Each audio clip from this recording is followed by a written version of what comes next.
matin, bonjour ou bonsoir tout le monde et bienvenue à ce 89e épisode des Sommeliers de la lutte. Il y a un épisode où on va faire le preview, prédiction, résumé des histoires de Wrestle Dream pour ce qu'il y a d'histoire.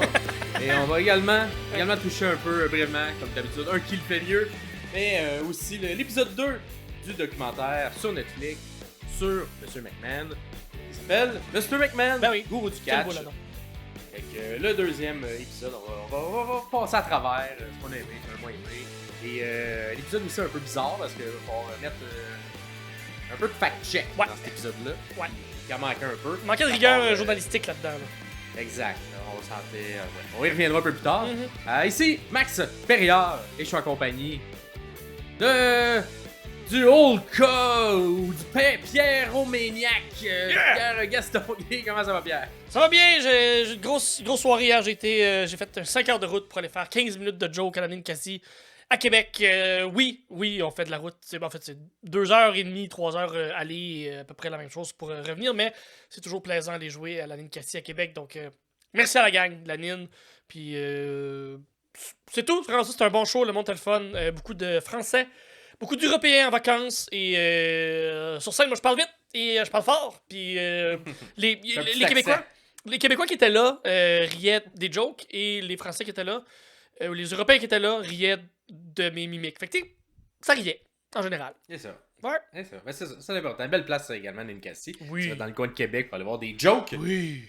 Écoute, moi de mon côté, j'ai mis mon gilet, un des plus beaux gilets, je crois, que j'avais acheté lors d'un passage à WWE à Montréal. Le Youpi Mania, parce que c'est le début du hockey, au moment où on écoute le Canadien jouer son premier match, et va débuter sa saison. Fait que comme tout bon Québécois, Canadien. Est-ce que t'es attristé par la blessure de l'aîné, toi? Un peu différent, dans le sens où c'est plate, parce que c'était comme le petit bonbon qu'on nous donnait, mais tu sais, on l'avait pas. Fait que après, j'ai pas eu le temps de m'y attacher tant que ça et de voir tant que ça l'impact. Fait que je suis comme, bon, quand il reviendra, j'espère c'est mieux pour lui. D'ici là, puis t'es en 3 mois, là, t'as pas le temps de te creuser une si grosse tombe que ça, là. Oui, là, mais s'il y a quand même une bonne équipe qui réussit à se tenir dans le milieu de peloton, puis l'aîné arrive pour faire soit un spark dans l'équipe pour monter ou juste pour aider en général, mais tant mieux. Puis ici, tout le monde est déjà en bonne position. Il va revenir juste à temps pour le Road to WrestleMania. La meilleure place où il faut revenir et voilà. Tu suis la lutte. Fait que, non, mais hâte quand même de voir ça. Là. C'est tout le fun au début de saison parce que même si on n'a pas la meilleure équipe sur papier, on y croit parce que c'est ça. La vie d'être un fan de sport, peu importe ton équipe, ton sport, tu y crois quand ça commence. Puis après, après quelques matchs, t'es un peu moins désillusionné. Sinon, ça samedi, fait que dans 2 jours, je vais être. Pendant en plus Wrestle Dream, je vais l'écouter un peu en différé parce que je vais faire un spectacle dans le coin de la salle à Montréal. Fait que c'est Jaser pour Jaser avec Rachel Ellie en tête d'affiche. Fait que ça te tente de venir voir ça au lieu d'écouter Wrestle Dream et d'écouter Wrestle Dream après, de l'enregistrer sur votre téléviseur ou de le reprendre là, en payant par le pay-per-view. Ben, peut venir voir ça samedi. Si jamais il y a des gens aussi autour de vous qui aiment moins la lutte, mais qui aiment bien les jokes, mais vous pouvez leur en jaser. Toujours plaisir de vous voir. Une belle salle également où on est. Là. C'est une salle de Maison de la Culture. Fait que c'est vraiment écœurant. Des conditions idéales pour faire des jokes. Sinon, public, qui nous a envoyé des petits messages? Johnny Play qui nous envoie encore une fois, champion, nous félicite encore pour un bel épisode. Merci. Il nous parle de l'épisode où on est revenu sur Bad Blood, donc l'épisode qui est sorti, un gros épisode de comme 2 heures. On a jasé, des bouts, on cherchait mes mots, mais on a réussi à vous faire un beau résumé. Vois-tu, en montant l'épisode, je te reviens, Johnny, pour ton commentaire. En montant l'épisode, je me suis rendu compte que je pense que j'étais plus enthousiaste sur le pay-per-view que ce que le pay-per-view était pour de vrai. Mais j'ai quand même aimé. Je comprends toutes les failles qu'il y avait dans le pay-per-view, mais ça reste que j'ai quand même aimé le pay-per-view. Fait que, bref. C'est correct. J'ai aimé ça. Johnny Play, lui, qui nous dit honnêtement, Bad Blood était 10 sur 10 dans les 2 premiers matchs et 2 sur 10 dans les 3 autres matchs. Donc, lui, ça ne va pas de... T'as plus dans mon avis, un peu plus. Ouais, c'est plus du côté... C'est pas mal de la vie générale. De ce que j'entends, je suis pas mal tout seul dans mon équipe, je te dirais, qui a aimé la carte en général. Donc, moi, ce que j'ai bien aimé dans ton commentaire, c'est tous les lutteurs qui étaient en rouge, blanc et noir, sauf Cody qui n'avait pas reçu le message. Fait que j'ai même pas remarqué ce ce détail-là. Et lui, il était comme je l'ai dans mon tatou, je l'ai dans mon cou, moi, le rouge, ouais, blanc et noir. Je l'ai en permanence, même pas. Je pourrais être tout nu puis je serais dans les couleurs qui fonctionnent. Fait que lui qui pense aussi, Johnny Play, qui pense que Tiffy sera la première femme à pas réussir son cash-in à Survivor Series. Grosse prédiction. Mais va gagner le Royal Rumble féminin et battre Nia Jax en babyface à WrestleMania 41. Ce qui implique que Nia Jax va garder le titre quand même encore longtemps. Fait que gros booking. Grosse prédiction. Ouais. Écoute, ça serait possible. C'est plausible. C'est sûr que plus les années passent, plus ça va revenir. Comme à un moment, il n'y avait jamais eu personne qui avait pas réussi son cash-in. Fait qu'on se disait, il faut qu'un moment donné, ça arrive. Ça va être qui, là? À chaque nouvelle année, la pression augmente. Ça va être qui, finalement? Ouais. La première personne qui n'a pas réussi, c'est quand même un gros nom en étant John Cena. Est-ce qu'ils vont faire la même chose du côté des femmes? Écoute, moi, c'est pour la confiance. Il va vraiment falloir que Triple H lui parle s'il décide de ne pas la faire cacher. Parce que je pense que pour être la première, c'est peut-être plus sûr de mettre une vétérante qui en a pas nécessairement de besoin, mais qu'on dit, gars, on va passer on va faire cette stat-là, puis il va y avoir un gros nom qui va être lié à cette stat-là. Si on la tourne en babyface à ce moment-là, où elle perd la valise, ou elle réussit pas son cash-in, mais c'est parce qu'elle s'est fait fourrer par quelqu'un d'autre, tombe babyface, va gagner le Rumble, pour être capable d'aller chercher une ceinture, là, tu fais comme, ok, il y a une belle track, une belle arc, narrative, il y a une belle montée là-dedans. Fait que je trouve ça quand même intéressant, vu de cette façon-là. Mais oui, faut faire comme, on ne fait pas gagner le cash-in, mais fais-nous confiance. C'est ça. Ouais, c'est pas. Parce qu'il y en a, ça n'a pas été si grave, mais là, maintenant, si tu réussis pas à ton cash, c'est pas signe de on a eu Baron Corbin qui n'a pas réussi. On a eu Austin Theory, je pense, celui qui s'en est peut-être le mieux sorti, mais on a eu Damien Sandow qui n'a pas réussi également. Otis qui n'a même pas réussi à se rendre à. Il n'avait pas caché, il a juste perdu sa valise ici. Exact. Fait que tu sais, il y a quelques noms que c'est pas nécessairement signe de. Je sais pas, signe c'est pas bon signe. Point. C'est ça. Les gens en haut, c'est pas une tape dans le dos. On te fait pas cacher ton money in the bank. La personne qui donnait cette tape-là avant, c'était Vince. C'est plus Vince. Fait que, exact. Justement, bon signe là, de ce côté-là. Bon, mais très intéressant, Johnny. Ça serait. Effectivement, l'histoire s'écrirait bien. Absolument. Avec ces éléments-là.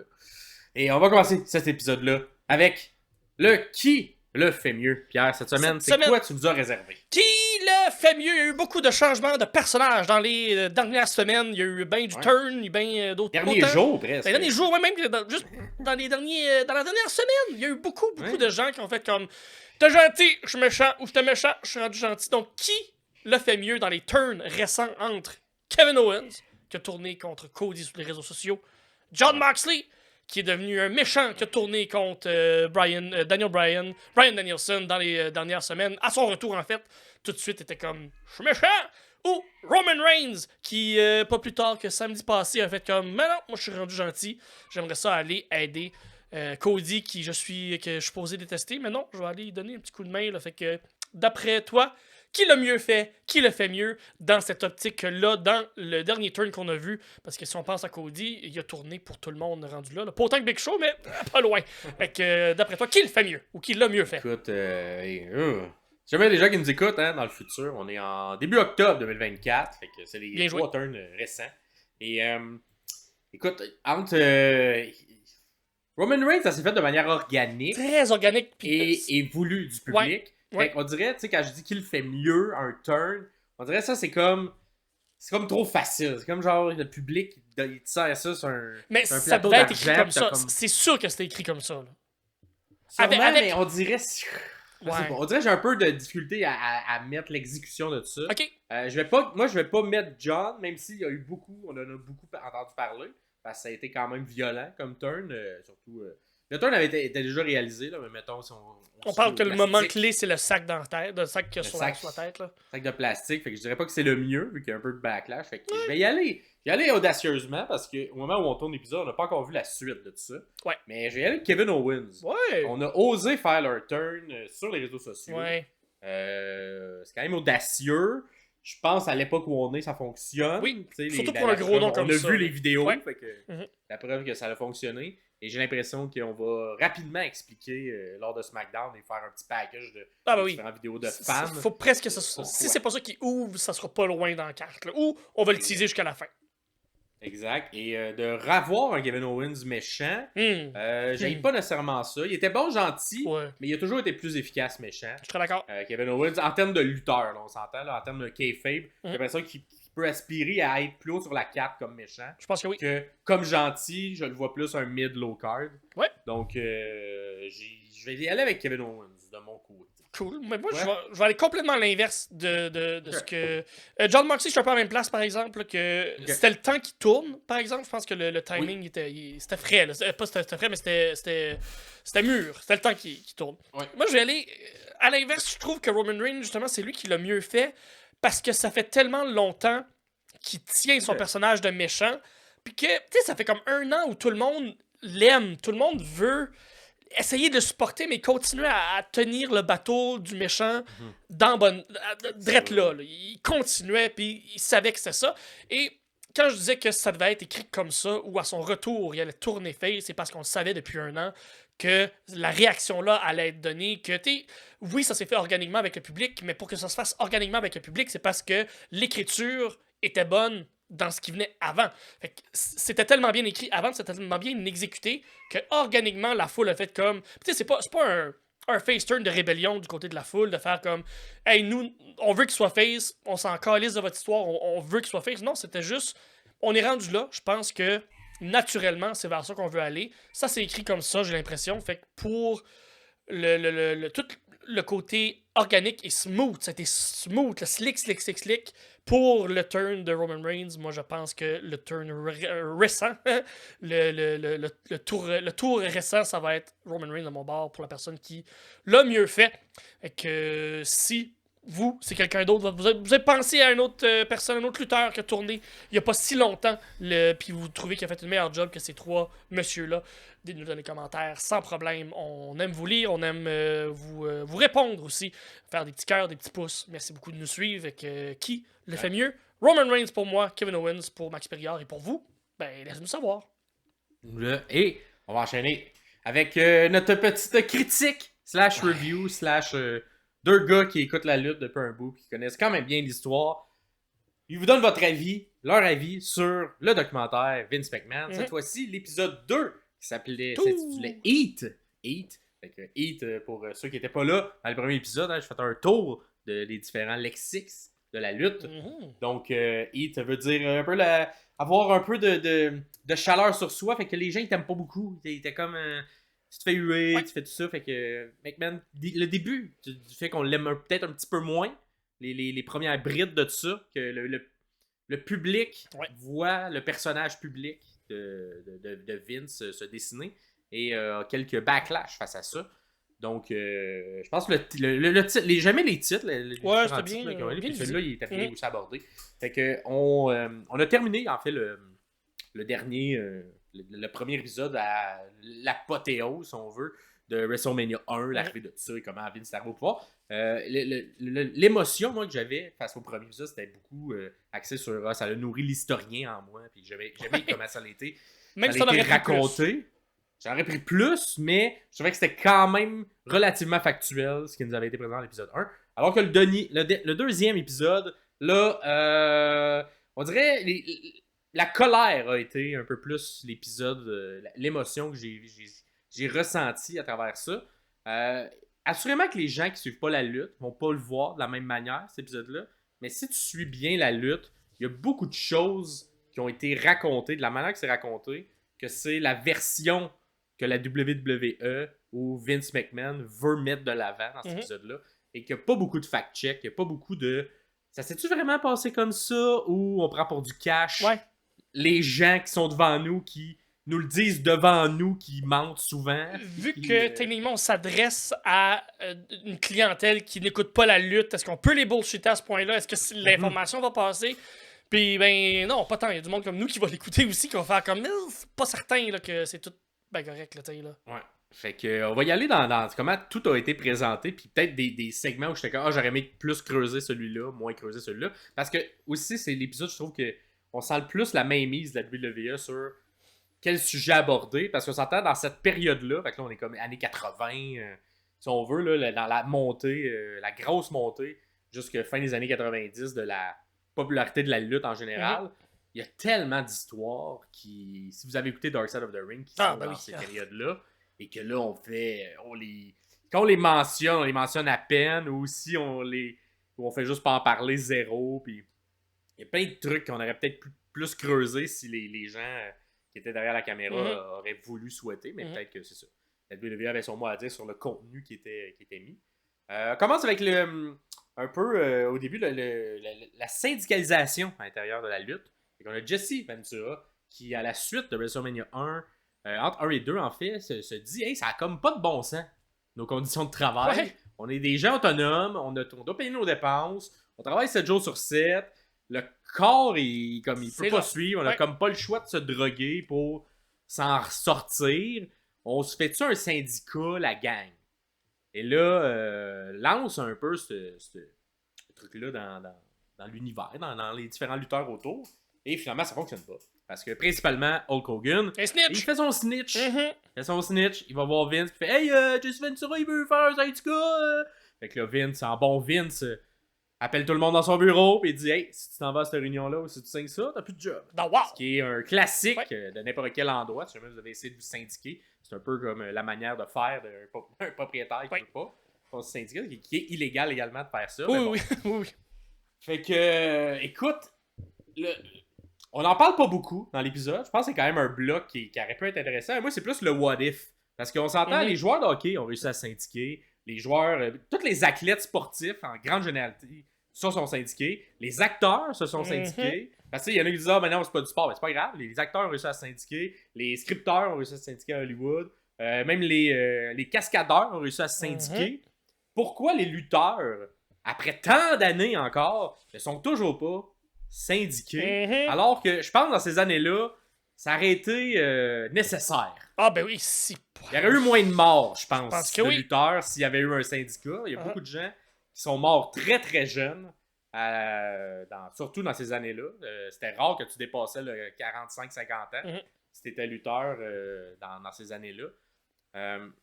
Oui, parce qu'au final, aujourd'hui, je pense que les conditions de travail sont quand même bien. Mais oui, là, maintenant on comprend plus, à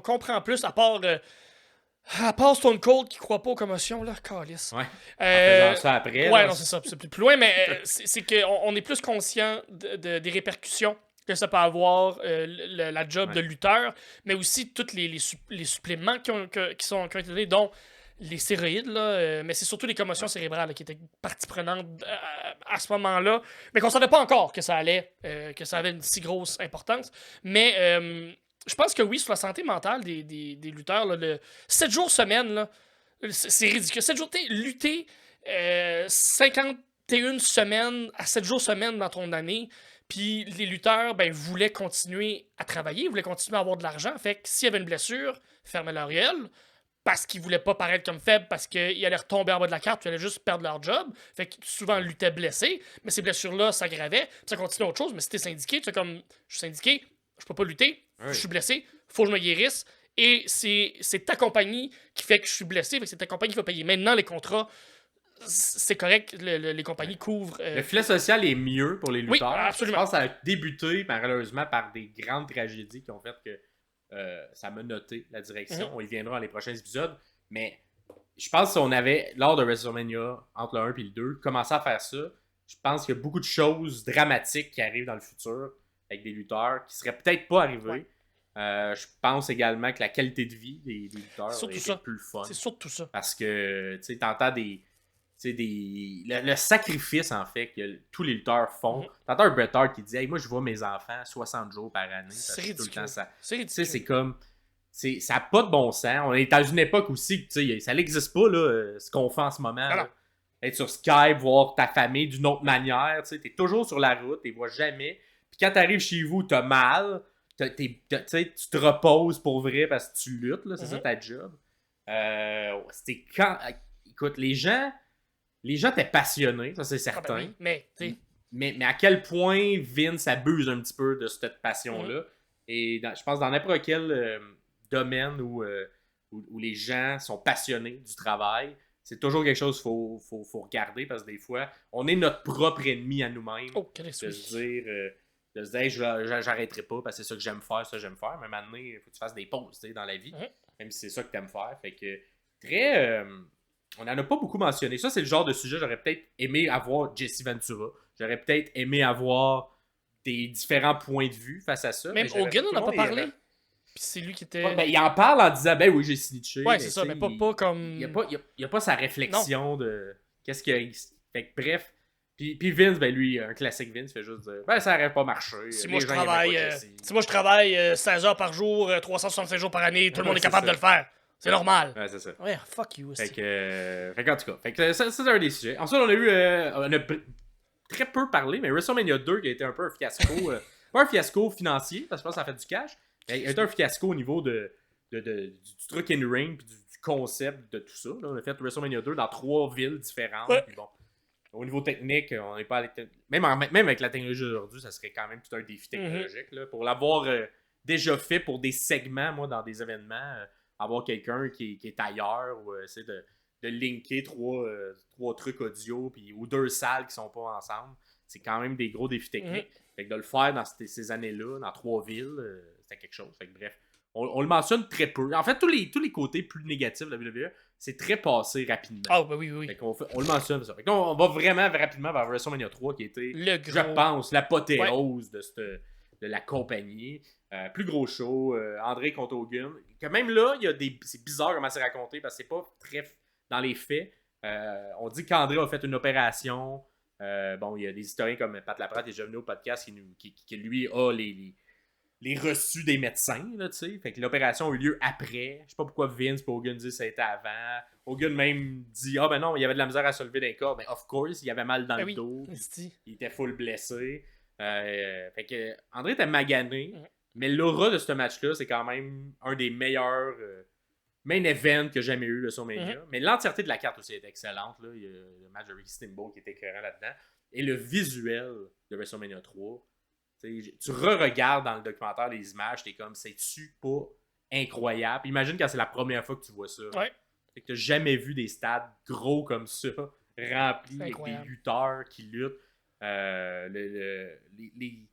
Moi, je préfère tout le temps mon WrestleMania le soir. Ouais. Mais pour lui, on dirait que j'étais comme, hey, les images sont tellement incroyables que je comprends pourquoi il aime qu'il y ait une partie de WrestleMania soit le jour. C'est tellement beau voir une foule de monde qui capote pendant que tu fais genre, je sais pas trop, un move qui saute de la 3e corde, là, un lancer de la 3e corde. Bon, la petite truc bizarre, on s'ostine encore avec le nombre de personnes qu'il y avait. Qui au final, on s'en crisse un peu. Là. Je pense que c'est comme un débat que l'Internet a créé pendant un moment donné parce qu'il disait pas la vérité, mais il dit jamais la vérité à WWE sur les chiffres. Non. Fait que eux continuent de mentionner que c'est 93 000. On sait pertinemment que c'est 78, ou à peu près. Ou... Ben, Meltzer dit 78, d'autres gens disent entre les deux. Au final, on s'en fout parce que ça a été un succès. Voilà. T'as pas besoin de savoir le chiffre, ça a été un succès. Puis, tout le bout bizarre, justement, qu'il n'y a pas de pushback de la part. C'est genre, on dirait qu'il raconte l'histoire comme ça. On sait pas si André, il serait laissé piner, tout ça. T'as Vince qui dit ça, t'as Hogan qui dit ça. T'es comme, c'est sûr que, André, il se laissait piner. Ben oui. Fait que, je sais pas pourquoi on décide de raconter l'histoire de cette manière-là, dans le documentaire. Peut-être pour laisser un petit genre, je sais pas trop, une manière de faire. Va-tu vraiment faire la job ou pas? Mais tu sais, c'est comme c'est ça. André le Géant, c'est pas l'ego pis l'aura que ce que Hulk Hogan était, mettons. Non, mais en fait, ce qu'on raconte il y aurait moins de difficulté à croire qu'Hogan se serait pas laissé piner. C'est plus ça. Que l'inverse. Parce que souvent, ce qu'on raconte, c'est qu'André le Géant avait cet ego-là, puis il avait il voulait pas perdre contre n'importe qui, il voulait pas perdre n'importe où, mais je pense qu'il respectait tellement la business, puis il comprenait tellement la business qu'il le faisait pour what's best for business. J'ai l'impression que lui, il comprenait très bien, puis vis-à-vis de lui aussi. Fait que dans ce c'est surtout rendu à ce point-là de sa carrière. Oui, c'est ça, exactement. Comme il était à la retraite, comme pour, tu sais, c'est sûr qu'il revient pas en pensant. Il va tout gagner. C'est moi qui va gagner ce match. Fait que, bref. Ça, c'est encore de la bullshit un peu racontée de Vince et de Hulk Hogan à l'intérieur de ce documentaire-là qui est un peu bizarre. Ensuite, une petite quote intéressante que j'ai notée. Steph qui était un peu jalouse de toutes les fleurs qui étaient lancées vers Hulk Hogan. Parce qu'elle a trouvé que son papa, il travaillait fort, Mhm. puis qu'il n'y avait pas assez de reconnaissance. À l'époque, on s'entend. Aujourd'hui, Avant qu'il soit mis de l'avant, puis avant qu'il soit un personnage à la télé et tout ça. Exact. C'était beaucoup Hulk Hogan qui était mis de l'avant. Puis elle avait un petit peu de ressentiment, un petit peu de. Je pense c'était pas son meilleur. Ben, elle l'aimait, mais tu sais, je pense qu'elle a pas aimé le fait que Hulk prenait toute la gloire, puis que son papa, lui, faisait rien. Hulk, tant qu'à lui, disait moi, tout ce que Vince disait, elle le faisait. Parce que ça se transformait en or. Fait que, une belle. Une belle honnêteté naïve de la part de Hulk Hogan. Parce qu'effectivement, à cette époque-là, Vince, c'est ce qu'il faisait. Ça se transformait en or, y compris le film No Holds Barred. Là encore, un peu de bullshit qui a été écrit parce que là, on raconte l'histoire que hey, c'est Vince et Hulk qui ont écrit ça en 2 jours. Bon, dans les faits, c'est plus qu'il y avait déjà tout un script d'écrit. Parce qu'on s'entend là, écrire un script, c'est pas juste écrire les mots, c'est aussi les plans de caméra, le lieu de tournage. Il y a beaucoup de choses là, à écrire un script. Là. Ça s'écrit pas en 2 jours. Fait que ils ont juste pris ça, puis ils ont fait on change des scènes, puis à cette place-là, ça va être une joke de merde à la place. Puis... fait qu'ils ont comme refait de la script édition pendant 2 jours. Ça serait peut-être le terme plus juste que je connaissais pas cette histoire-là, je savais pas exactement. Ouais. C'était nouveau comme info, mais t'es une info qui me. Surprend pas. C'est surtout. Mais qui me dérange pas non plus. Whatever. Ben, c'est ça. Quand t'es dans. Un film, ça s'écrit pas en 2 jours. Non. Fait que c'est ça. C'est plus le côté. Le texte, ils l'ont peut-être retravaillé pendant 2 jours, mais ils partaient pas de zéro, puis ils ont fait on réécrit le film, puis on va pouvoir donner ça dans une semaine à tous les caméramans, tous les réalisateurs, tous les acteurs pour dire quelle émotion on joue, puis quel plat de caméra on fait, puis où on va être, on va les faire. Fait que, bref, ça c'est un petit trucage de la réalité qui a été fait encore une fois. Bon, là, on parle ensuite. On parle pas vraiment de 4-5-6. 4-5, en fait, dans les WrestleMania. On saute rapidement. C'était pas des très grands succès. C'était également, je pense que c'en était un avec Trump, justement. Je pense que c'était sûr de Trump. Ou le 6 aussi, je pense que c'est Trump, mais bref. On parle en plus de la baisse de popularité de ces années-là autour de Hulk Hogan. Bon, évidemment, nous, on ne suivait pas la lutte à cette époque-là. Fait que là, il faut se fier à des gens qui l'écoutaient. Mais de ce que j'entends, des gens qui sont dans la cinquantaine, qui écoutaient dans ces années-là, il y avait un peu une écœur en titre, un peu comme Rain, qu'on a eu là, pendant un bout, de se le faire rentrer dans la gorge. Il y avait un peu ça autour de Hulk Hogan dans ces années-là. Fait que, tu sais, il avait perdu genre 8 fois en 10 ans, là, comme de quoi qu'il n'y a pas rapport. Là. Ben, c'est parce qu'il était dans le mainstream, mais il permettait pas à d'autres lutteurs de grossir, de grandir. Puis on s'entend, la carte était quand même relativement bonne dans ces années-là aussi, de d'autres bons lutteurs luttent. On n'est pas encore à l'époque de Bret Hart, tout ça, mais on commence à avoir Ricky Steamboat, des joueurs, d'autres acteurs importants, mais qui n'ont jamais eu vraiment leur chance à être à un plus haut niveau à cause que Hulk gardait ce spot-là pour lui. Fait que, à WrestleMania 6, ben là, on n'a pas le choix. Maintenant, il faut écouter ce que la foule nous dit, puis on commence à avoir peut-être les ventes descendre également, parce qu'on perce plus... c'est ça. Il est reconnu du côté du mainstream, mais là, maintenant, il faut se créer des nouvelles personnes qui aiment d'autres choses. Fait que revient en scène Ultimate Warrior, qui est un peu le choix le plus bizarre pour les gens qui... Je pense pas que c'était le choix numéro 1 du monde. Là. C'est comme si c'était le choix Hit Factor pour remplacer Hulk Hogan. The Next Big Thing à côté là, qui est juste là. Je pense qu'on avait en tête beaucoup la vente de produits dérivés. Fait que, on remplace Hulk Hogan par Ultimate Warrior. Fait que les petits bonhommes, les gens vont aimer ça, acheter des bonhommes de lui. Fait que, bon, un match un peu bizarre qui se termine relativement facilement. Mais Ultimate Warrior, c'était un peu un Goldberg. Ouais, non, c'est ça. Dans l'aura, là. C'était pas les gros matchs de lutte. C'était plus... Puis ça me fait rire parce que pas grand monde qui ont no-sellé Hulk Hogan. Warrior, il a no-sellé. Ok, Chris, oui. Il no-sellé Ultimate Warrior. Ouais, parce qu'il était pas capable. Sa façon de vendre, c'était de pas vendre. Fait que... Exact.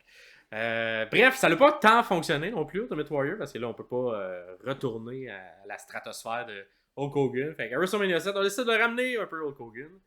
Cependant, on fait une erreur que ça me fait rire, parce qu'avec le recul, tu sais, Vince, il le raconte dans le documentaire, comme c'est, hey, là, faut pas suivre trop la réalité, là, puis là, dans ce temps-là, il y avait la guerre en Irak, puis là, on a fait une storyline avec Sergeant Slaughter qui devenait genre irakien ou je sais pas trop, le monde a commencé à haïr ça, parce que au même moment, dans la vraie vie, il y a plein d'Américains, soldats qui se sont fait tuer dans des bombardements au Moyen-Orient. Fait que, bref, ça a fait un gros backlash parce que là, c'était très de mauvais goût tout ça. Puis là, Sergeant Slaughter se faisait menacer de mort, sa famille également.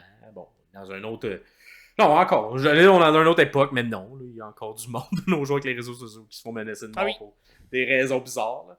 Fait que bref, gros backlash. Cependant, ce qu'on mentionne pas, c'est qu'on a changé de stade tellement ça a mal été. Ah ouais, ok, je savais même pas. Ouais, on est passé d'un stade, dans le fond, à une aréna parce que la vente de billets était tellement mauvaise de tout ça. Fait que, on mentionne qu'on a switché un peu l'histoire, puis effectivement, on a switché un petit peu l'histoire, mais on n'a pas mentionné qu'au point de vue économique, ça a quand même été un gros. Une grosse erreur, quand même.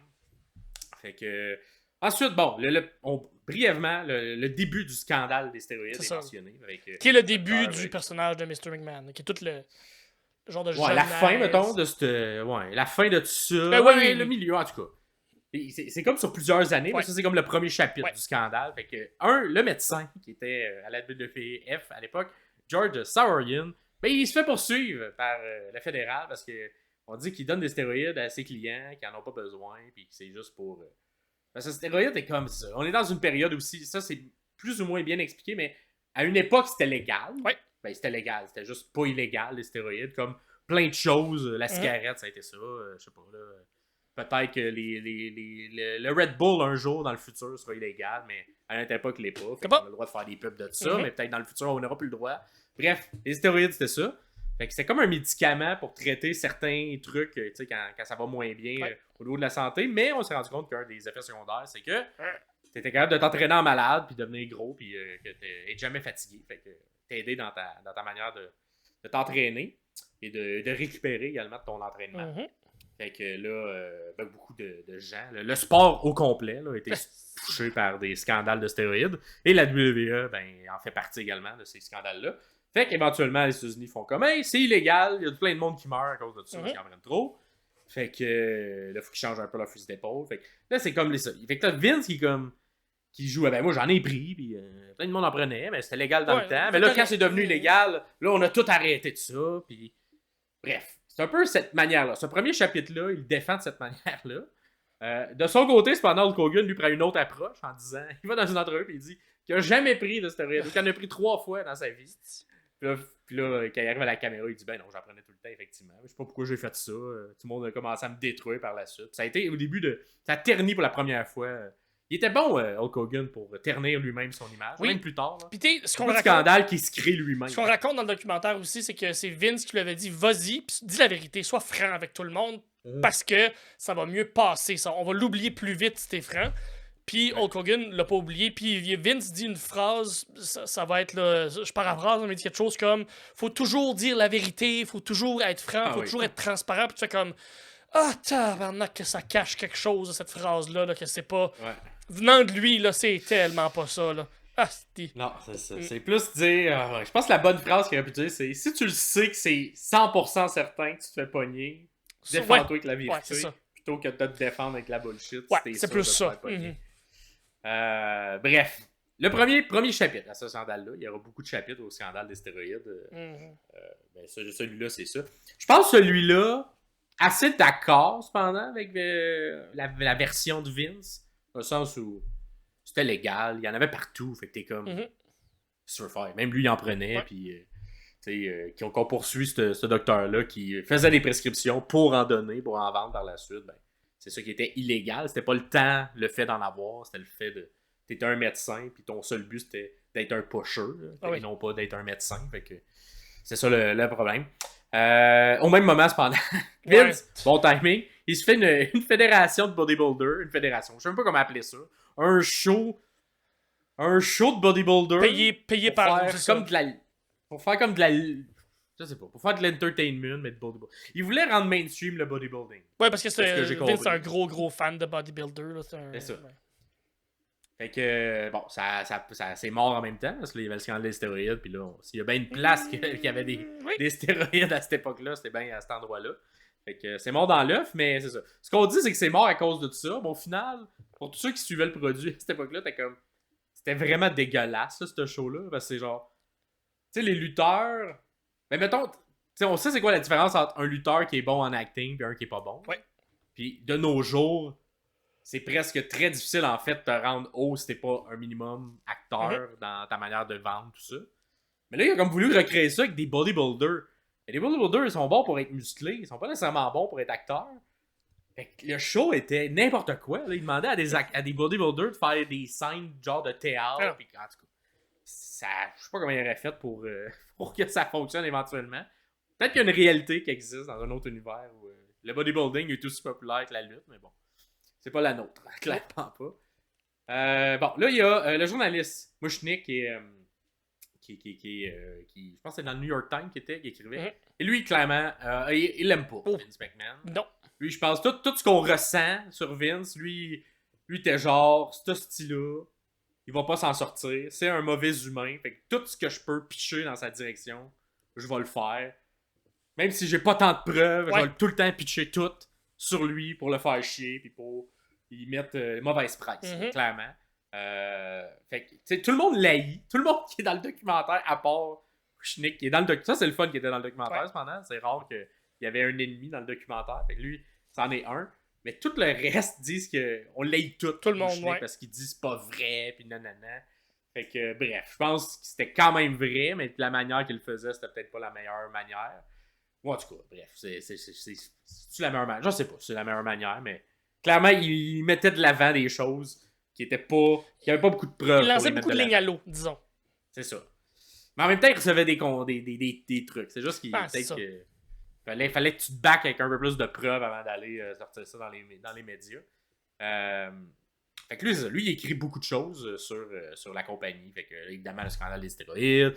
Mais également beaucoup d'autres choses parce qu'il reçoit plein d'appels quand il commence à faire ses chroniques sur la WWF. Et là, plein de monde, il dit genre, hey man, t'as pas idée à quel point il y a d'autres choses. Fait que là, je pense que Dark Side of the Ring est une bonne fenêtre vers toutes les autres choses qu'il y avait dans le monde de la lutte. On en parle de quelques-uns, mais très brièvement. Fait que d'abord, un peu la place des femmes dans le monde de la lutte à cette époque-là. Il y a une quote de Tony Atlas qui est un peu qui représente bien en fait ça. Il avoue que tous les lutteurs dans le temps étaient des trous de cul. Tout le monde, sans exception, étaient tous des trous de cul parce que qu'on faisait aux femmes, ça n'avait pas de bon sens, puis on les traitait comme si c'était des objets, littéralement. Fait que puis que tout le monde qui était des lutteurs dans cette époque-là serait tout cancel aujourd'hui si on savait tout ce qu'ils avaient fait. Fait que écoute, une honnêteté, c'est Tony Atlas, fait qu'il faut en prendre pour en laisser, mais effectivement, j'ai l'impression que là, en grande généralité, il n'y avait pas grand bon gars dans un vestiaire. Puis les bons gars étaient tellement en minorité qu'ils fermaient leur gueule. Du peer pressure, puis ils agissaient comme tout le monde. Ils regardaient ailleurs quand les choses se passaient. Fait que bref, fait que ça, c'est la seule mention de tout le truc des femmes. Après ça, on a l'affaire Jimmy Snuka. Il y a des documentaires de Dark Side of the Ring qui en parlent beaucoup plus. Mais là, on le mentionne brièvement. Fait que c'est pas vraiment creusé, mais en gros, sa femme est retrouvée morte dans une chambre d'hôtel où il était. Mais il n'y a jamais d'accusation de meurtre, puis il n'y a rien. Puis là, ben, on parle pas non plus de c'est quoi l'implication que Vince aurait pu avoir, parce qu'il avait quand même le bras long, aurait pu... Essayer de cacher, essayer de camoufler l'histoire et tout ça. De ce qu'on sait des oui-dire qu'on a eu dans d'autres documentaires, Vince aurait eu un certain pouvoir dans le fait d'enterrer cette histoire-là.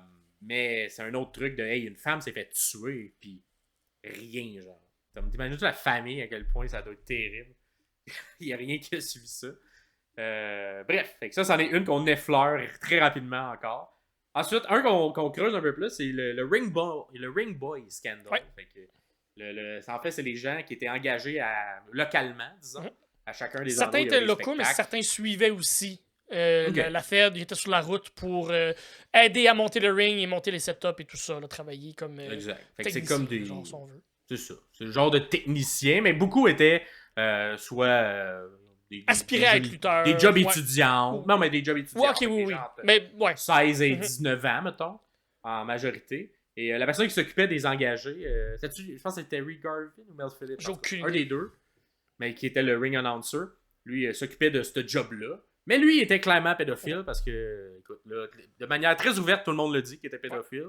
Ça avait l'air d'être connu, mais un peu comme cette époque-là, bon, c'était... On disait rien.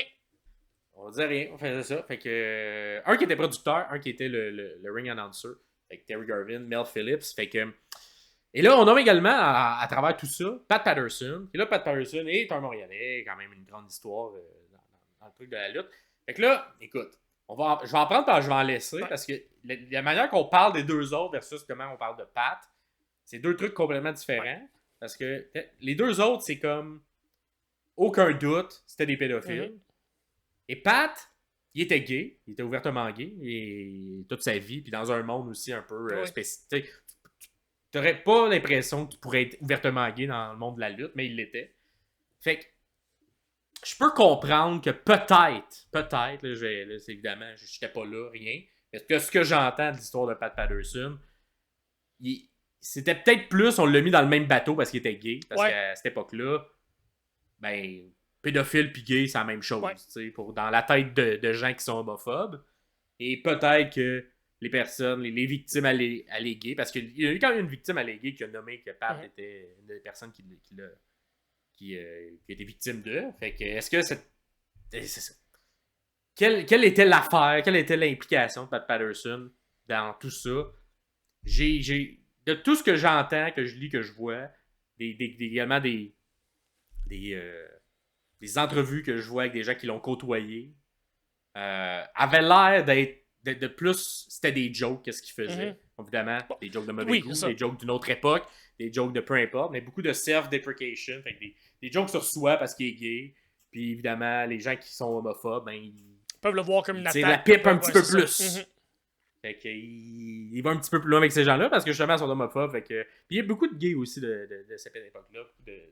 De gens que c'était une manière de se défendre aussi. Là, fait que si tu sens que quelqu'un est homophobe, ben, tu vas encore plus faire des commentaires de Hey, je te trouve beau, toi, parce que justement, c'est une manière de faire de peu rendre la personne inconfortable parce qu'elle n'est pas confortable avec ton homosexualité. Fait que, tu sais, j'ai l'impression que c'est peut-être plus ça que Pat Patterson faisait, mais qu'on l'a mis dans le même bateau que deux qui vraiment avaient des relations sexuelles. Puis un des trucs qui me dit ça aussi, c'est jamais Pat Laprade qui l'a bien connu, qui l'a mieux connu, disons, que nous. Puis que Pat faisait ça, tu sais, quand on le rencontrait. C'était sa manière un peu de. C'était son genre d'humour, puis c'était sa manière d'être. Bon, de nos jours, ça passe plus vraiment, ce genre de joke-là, de trucs-là. Mais à une autre époque, surtout dans ces années-là, c'est évidemment, on est ailleurs. Fait qu'on est ailleurs. Fait que mais t'as quand même Tony Atlas qui dit qu'il s'est souvent fait pogner à kékette par Pat dans les vestiaires. Fait que faut-tu le croire, faut-tu pas le croire? Je sais pas. C'est ça. Peut-être aussi qu'il était homophobe, puis Pat, c'était sa manière de comme, se défendre, puis d'y pogner à queue pour faire les autres go autour, le rendre inconfortable. Fait que bref, je pense là-dessus, il y a trop de monde qui le défendent pour que je puisse pas mettre ça en considération. Absolument. Fait que bref, évidemment, on n'est pas là. Je le regarde d'un œil externe. Fait que vous avez le droit de le canceller si vous voulez. Ah, ben oui. De mon côté, j'ai l'impression que dans l'époque où on était, il y avait beaucoup de chasse aux sorcières avec les personnes qui étaient homosexuelles. Et peut-être on l'a mis dans le même bateau parce qu'il était seulement gay, que c'était pas nécessairement le cas. Pat Patterson n'a pas été renvoyé, les deux autres, oui. Pat Patterson, c'est lui-même qui a décidé de quitter. Et il est revenu quelques mois plus tard là, pour reprendre son poste de bras droit de Vince McMahon. Exact. Ouais. Fait que bref, à voir tout ça, mais c'était le petit côté, on va en jaser, mais je pense pas que je le mettrais clairement dans les deux autres. Surtout quand je vois un Bret Hart qui est virulent face aux deux autres et qui défend Pat par la suite. Fait que je suis comme... C'est une personne que je crois son honnêteté ou sa sincérité dans le business, c'est quand même Bret Hart. Il est pas... il est amer, là, mais... Il est amer, mais il est pas une mauvaise personne fondamentalement. Comme beaucoup d'autres lutteurs, je crois, le sont plus. Fait que bref, c'est ça. Fait qu'il quitte, il revient. Jimmy Hart, par la suite, fait un peu une citation bizarre quand on parle de tout ça, parce qu'il dit, dans l'entrevue qu'on laisse, il dit « Je sais pas ce qu'ils veulent qu'il soit public dans le documentaire, fait que je préfère rien dire sur cette histoire-là. » C'est quand même weird comme citation. Fait que tu sens que dans le documentaire, l'aura de Vince est là. Puis les gens sont genre « Hey, je me suis pas fait briefer là-dessus. » Fait que je préfère rien dire. Tu sens que Vince survole tout ça, là, il est là, son aura, il te respire dans le cou, il est dans ta nuque. Là, fait que moi, ben, je veux pas mettre personne à dos. C'est ça. Ouais, c'est bizarre ça. C'est ça.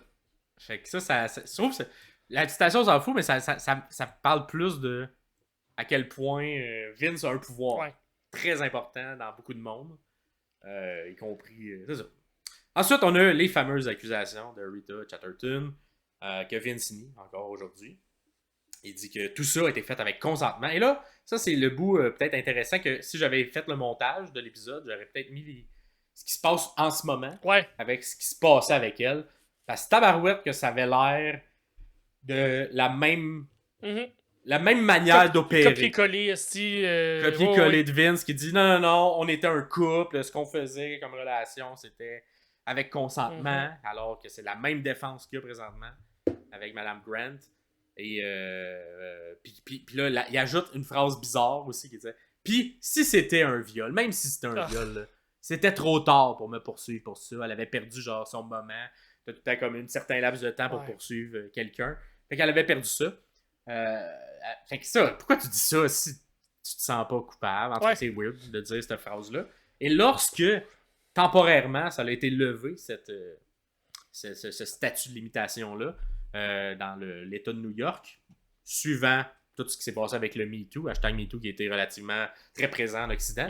T'as quelques endroits qui ont enlevé un peu ce statut-là, qui ont changé leur loi pour dire « Hey, si vous avez été victime d'agression dans des années passées, mais que vous pouviez parler à personne parce que, bon, t'es dans un autre monde, ben vous pouvez repoursuivre les gens, même si c'était il y a longtemps. » Bizarrement, pendant ce moment-là, il y a eu une affaire hors cours qui a été réglée de plusieurs millions de dollars avec Vince et Rita.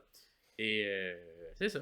Et on n'en dit pas plus, mais il dit qu'il est encore innocent de tout ça, mais il a quand même accepté de payer beaucoup d'argent pour faire taire la personne qui l'aurait potentiellement violé. Fait qu'on va voir, mais moi ce moment-là, j'étais comme, c'est fou à quel point ça ressemble à ce qui se passe avec la cause actuelle de Grant.